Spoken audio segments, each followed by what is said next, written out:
แต่มันน่าคิดนะนี่แหละไปมันไปมาก็เป็น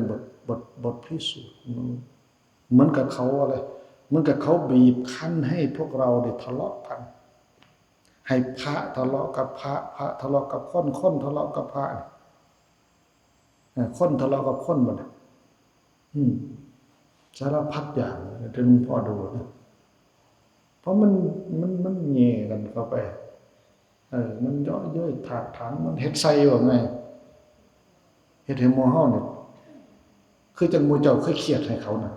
เป็นหยังก็จังเครียดเป็นหยังก็จังเครียดมันเฮ็ดเป็นแต่เครียดมันว่าแม่นบ่หมู่เฮาว่ามาเฮ็ดเป็นแต่สั่งหมู่เฮาจังเครียดแล้วพ่ออยากโอ้ยกัดข้อสิทธิ์พุ่นล่ะมันใจหายนี่แล้วมันเป็นเครื่องบ่งชี้มันเป็นเครื่องบ่งบอกเป็นเครื่องทดสอบเป็นเครื่องพิสูจน์ในขณะที่โลกเขาท้าทายเนี่ยมาเฮาท้าพิสูจน์บ่อิหิปัสสิโกได้ไหมโลกเนี่ยเขาท้าทายทำแน่นอนล่ะ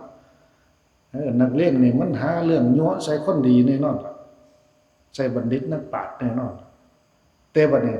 ความเป็นบัณฑิตความเป็นนักปราชญ์ความเป็นผู้ดีนี่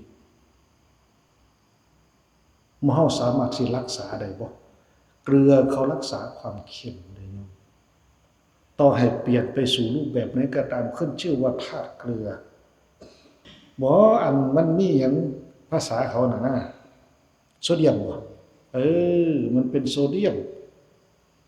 ธาตุโซเดียมตัวนี้นี่มันไม่หนีไปไหนต่อให้แปลเป็นรูปไหนก็ช่างไปถูกแบบใดเป็นไงมันก็ยังรักษาความเค็มของเขาไว้อยู่นี่คือธาตุเกลือธรรมชาติของธาตุเกลือเขาไม่แปลไปตามรูปไปตามกลิ่นไปตามอะไรต่างๆนั้นเขาปรับได้ไม่เสียความเป็นเกลือนะเขาถึงเอามาเป็นอุปมาในการสอนข้อสอนโลกรักษาความดีประดุจดังเกลือรักษาความเค็มนี่เป็นยังไง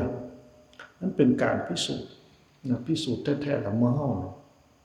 ยังเขาวัดเขาว่าเขามาเนี่ยเป็นพระเป็นซี่เป็นคนปฏิบัติเป็นยังก็ตาม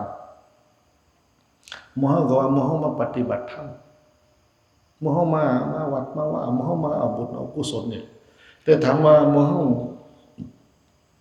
าฝึกมาเนี่ยให้มันเกิดขึ้นเรารักษาได้โดนปานใดเขาเรียกว่า